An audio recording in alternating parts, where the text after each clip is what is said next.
Understanding pronouns. Possessive case. Hello, English learners.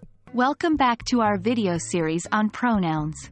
Today we are going to dive into an exciting part of the English language, the possessive case. This topic is essential for constructing correct and meaningful sentences. So, let's get started.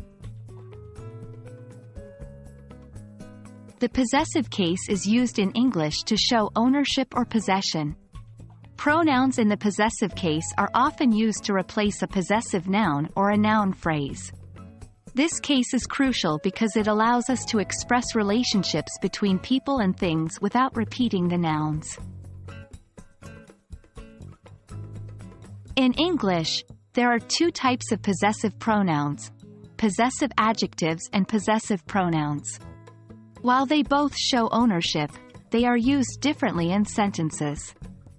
Subsection 2.1. Possessive adjectives. Possessive adjectives are used to describe the noun following them. They do not stand alone. These are my, your, his, her, its, our, their.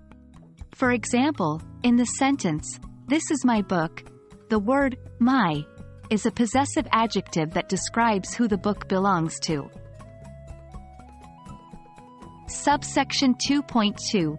Possessive pronouns. Possessive pronouns, on the other hand, stand alone and replace the noun.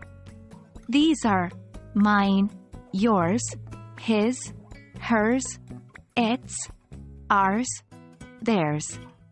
For example, in the sentence, "This book is mine," the word mine is a possessive pronoun replacing the noun phrase my book. Now that we understand what possessive pronouns are, let's learn how to use them correctly.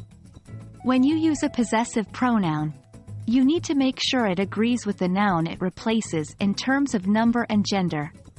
For example, if the noun is a singular feminine noun like mother, you would use her or hers as the corresponding possessive pronoun.